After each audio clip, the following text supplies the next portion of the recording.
Okay, so we're starting off this video with just quick mise en place, feeding the sour.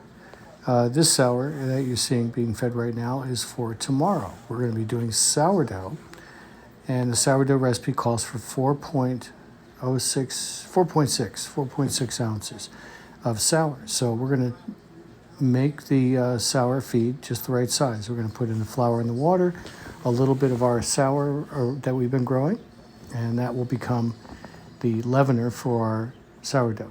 In fact, our sourdough has no commercial yeast. It's only using our sour. So as we finish up here, we're going to be diving into the next segment, which will be getting mise en place ready.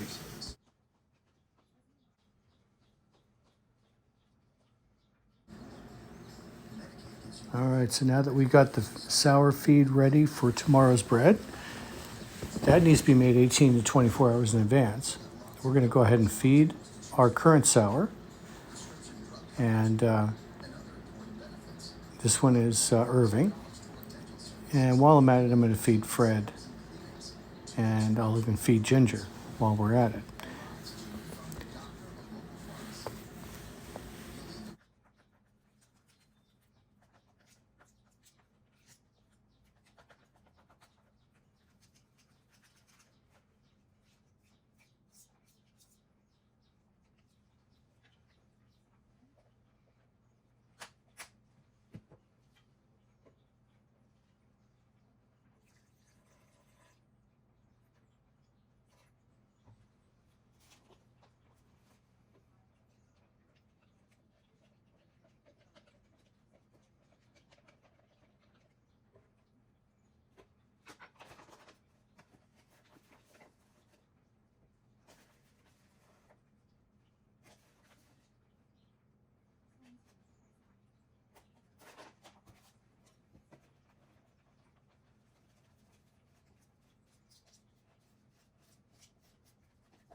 Well, let's see where we're at here. We are doing, today's day 14. We're going to be doing pan de los muertos, which is basically the bread of the dead. This is comes out of Mexico for the celebration of the Day of the Dead. And it's a special bread. It's fairly rich, has lard and butter, and it has vanilla. It has some anise in it, eggs. So it's a fairly enriched dough. I've made a couple substitutions on this dough. I didn't have any lard around, couldn't find any, so I decided to just substitute the lard for butter. So I've got a total of basically 90 grams of butter ready to go here instead of lard and butter. Extract I had anise. I could not find it, couldn't get it, so what I did was I used nutmeg. I took some nutmeg and some hot water. It calls for making anise water. Anise water essentially is 10 grams of water, 1 gram of anise seeds, let it soak, let the flavor get into the water, then you add that to the bread. Well, I'm adding nutmeg. So I use ground nutmeg. I think that'll taste really good in there. So this is my basic ingredients for my pan de los muertos. I do have the sponge growing right here. This is the sponge. It turns out to be sort of a soft dough. And I've got this ready to go. It's growing. Needs about 30 minutes of total growth before we add it to the dough. But I can just set it right here in the dough. I've got the butter waiting to go in. So once I get the dough together, like with all enriched doughs, I'm going to bring in the butter last. This will give the butter a little bit longer to soften up before I decide to put it into my final dough. Okay, so that's the pan de los muertos, and we're going to be coming back to that in a few minutes to do that mixing. Other things that you've seen getting ready here. Tomorrow we're doing sourdough. So I made my sourdough starter here. I took a little bit of my original sourdough, which is Irving, and took a little teaspoon of Irving, fed Irving with some flour and some water, and there he is, 4.6 ounces. That's what the recipe is going to call for tomorrow for sourdough. But we need to do that 18 to 24 hours in advance to make sure it has a chance to grow and get strong and get hungry, ready for the next feed, which will be our final dough.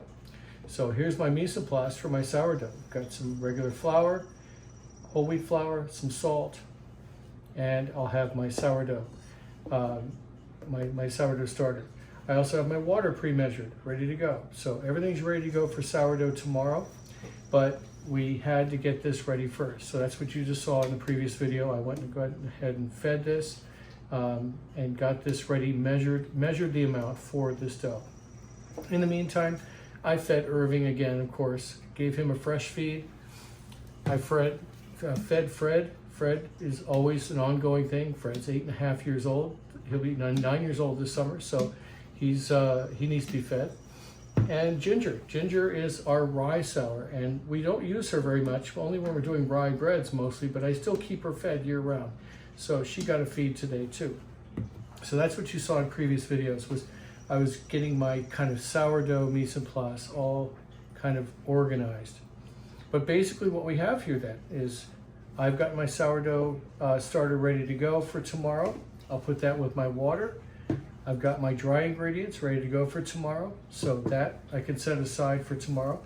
And what we're going to do here is I'm letting this sponge grow a little bit longer, and we're going to go ahead and mix this pan de los muertos.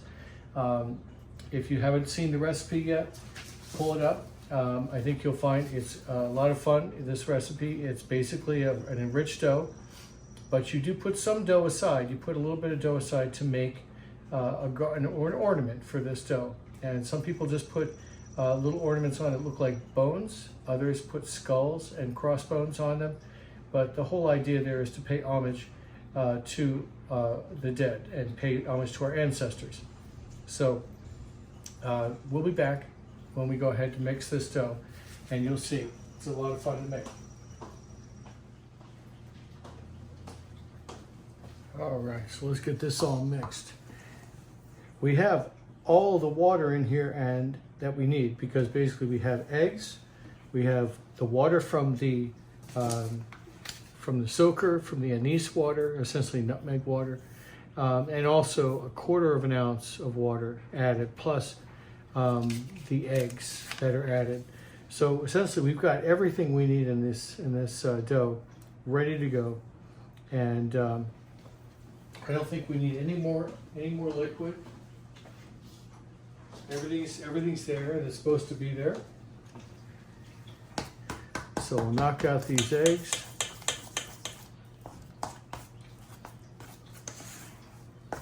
We're going to get this all mixed together.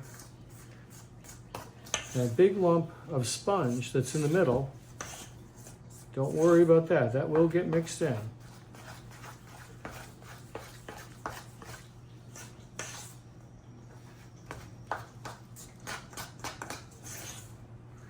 And as soon as we kind of have pretty much everything together as one, everything kind of soaked up, I'm just going to turn this out onto the board.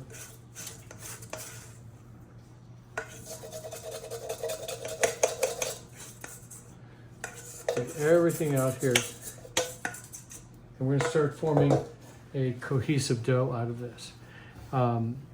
And remember, the butter hasn't been added yet. The butter, was butter and lard, now it's just butter. And that is going to really change this dough once we add it. Remember, we think of butter and hard fat like that, like butter or lard, as a liquid. So it's actually part of the dough as a liquid, and it does change the texture completely. So I'm going to knead this dough by hand, and get it kind of started. Get it kind of started where the gluten has a chance to start forming.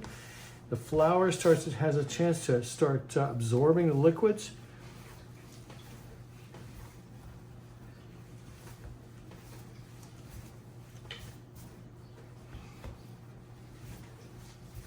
And as it is right now, this dough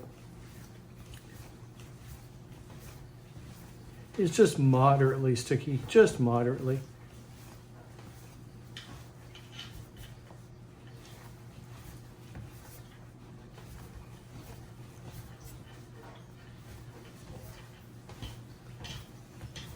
You can see as I try to work it here, I'm just trying to make fast work of getting some gluten started and get it formed, that network started, so that when we do add the butter, it's had a head start.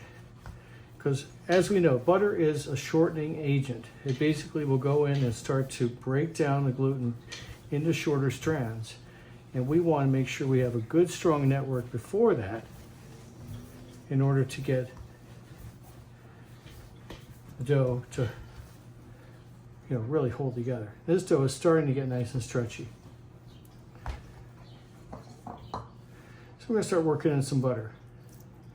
I give it a good squeeze before I try to put it in, just to soften it up even a little bit more. Use the warmth of your hands to help get that butter to be, more willing to get incorporated into this dough. Then it's folded on over and folded on in.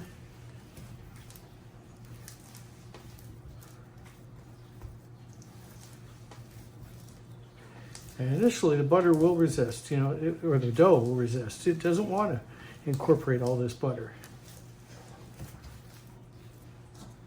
And if it starts sticking, well, scrape it up.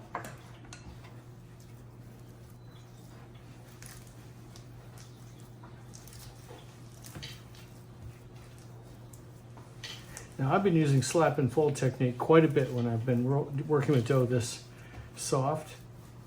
And slap and fold is fine. It's more of a traditional thing for really wet doughs. Another way of making sure you get butter in is just take the heel of your hand and just smear it in. Just smear it in.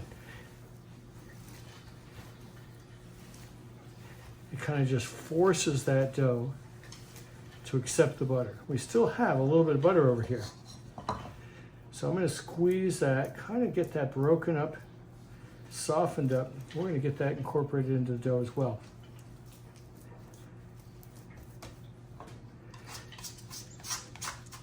Still a fair amount of fat, right? We had originally lard was called for, and I substituted that with butter. But whether it be lard or whether it be butter, it's still, a fair amount of fat to get incorporated into this dough.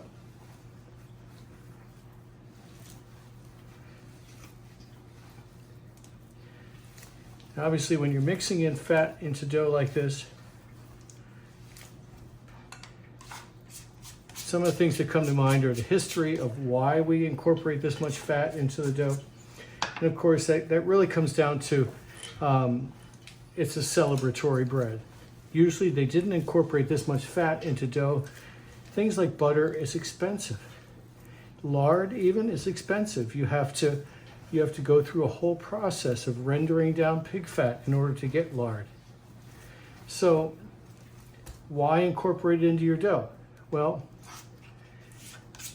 during a celebration, holidays, religious ceremonies, and so forth, it was a good chance to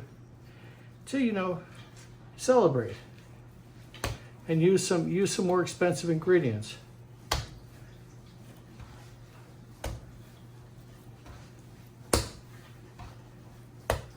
So we'll mix this dough together, get it thoroughly kneaded so it's nice and smooth.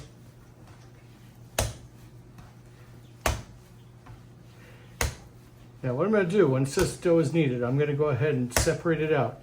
I've got 20 ounces here, so I'm going to take 16 ounces and set that aside as my main loaf.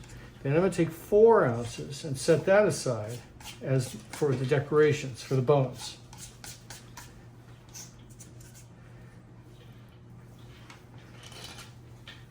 But we're still a ways off from that. We still have to let this ferment. It's got to ferment for 45 minutes. Then we'll separate it out and start shaping our dough.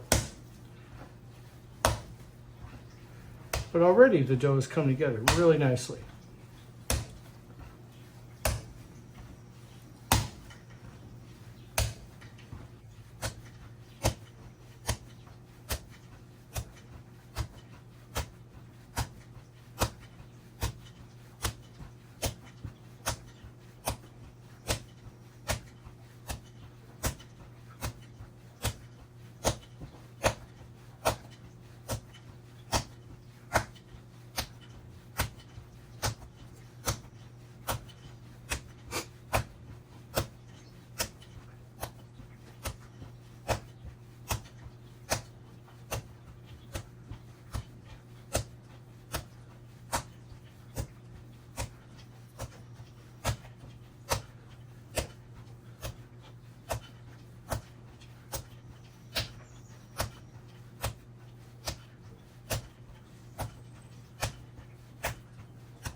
All right, so time for shaping.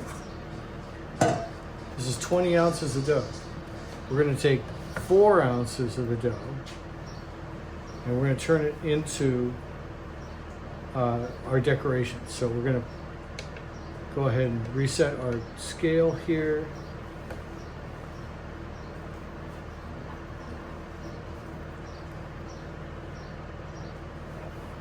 So that's about 4.5.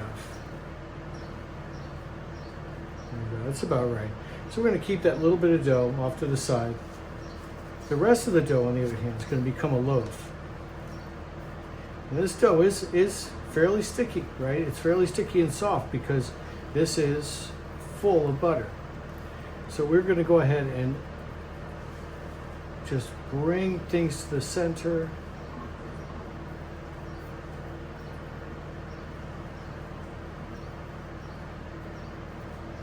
Just stretching that dough, bringing it to the center. I'm going to flip it on over. And we're going to pull it along the table. If you need to, use a scraper.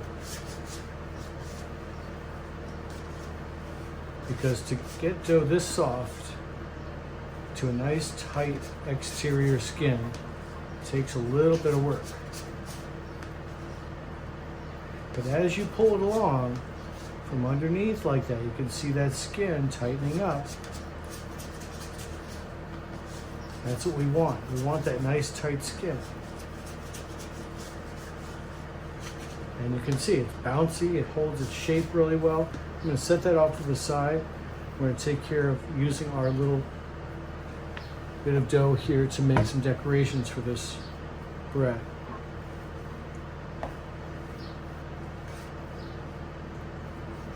So we're going to make some pieces here, about 4 pieces.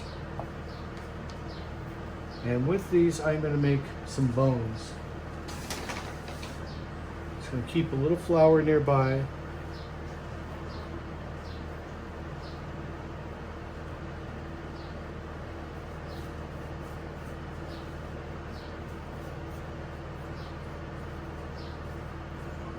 I'm going to use the side of my hand to shape this.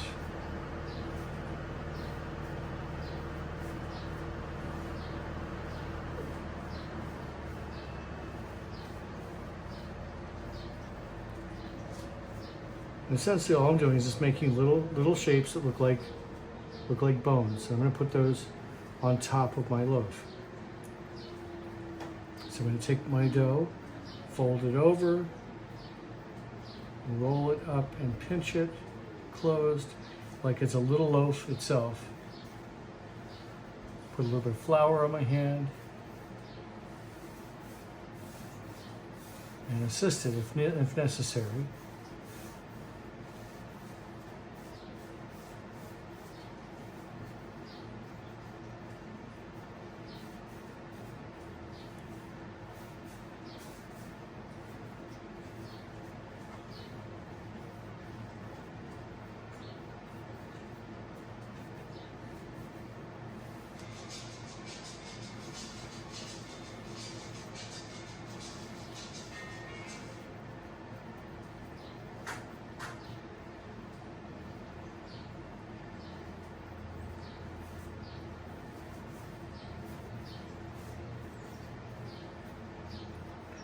The idea of treating each one of these little pieces like its own little individual loaf is to make sure the skin on these little pieces is tight as well.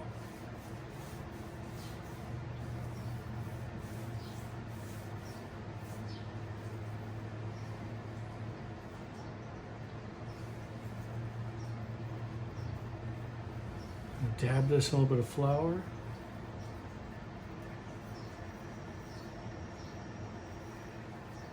Now this little piece of dough, if I dab it in a little bit of flour and I flatten it down a little bit,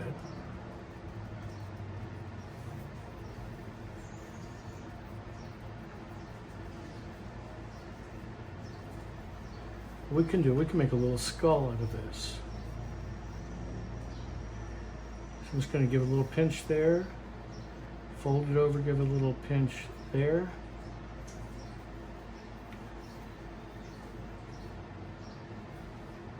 Just to create that effect.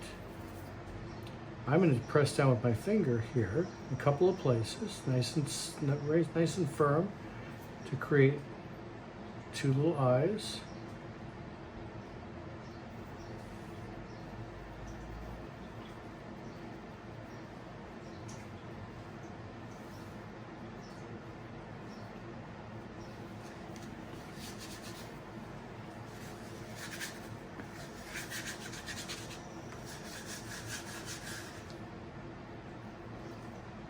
I can already see that these bones are moving from one side to the other. They're leaning on one side to the other. So I'm going to kind of center them on this loaf to make sure that they don't move or fall off. I'm going to put my skull right here in the center.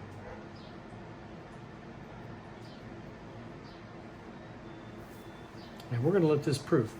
Now, it mentions here to proof this for 40 to 45 minutes. I think it's going to take a little longer than that. So I'm going to go ahead and put it on a sheet pan with some paper, and we're going to cover it lightly with some plastic. And I think it's probably going to go for a good hour to proof. It's already nice and bouncy. It's already got a lot of air in it, but I want to make sure it has enough so that it really proofs well. And it doesn't underproof.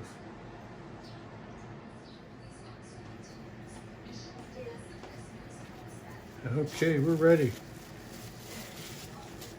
I ran a finger pressure test on this. It didn't pop back out, so it looks like it's about ready to go in the oven. We're going to go ahead and put it in the oven, and when it comes out, we're going to be brushing this with some simple syrup. So it's going to have a little bit of moisture added to it right after baking. But we'll see you in a few minutes and see how this turns out. Okay, so here's the pan de los muertos, and as I told you, we have simple syrup that we typically will brush on this after it's baked.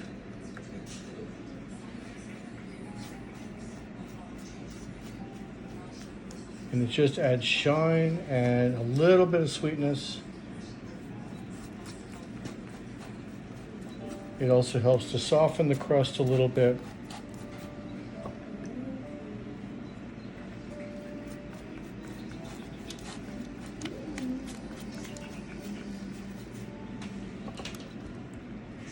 And all the simple syrup is just water and sugar. So I just take 1 part sugar and 1 part water, and I bring it up to temperature to a boil, and then I shut it off. That's all it is.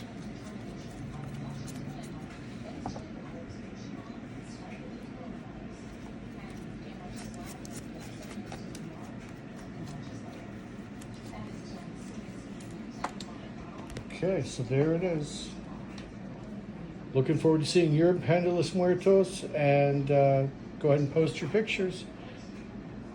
And remember, tomorrow we start day 15. We'll be doing sourdough.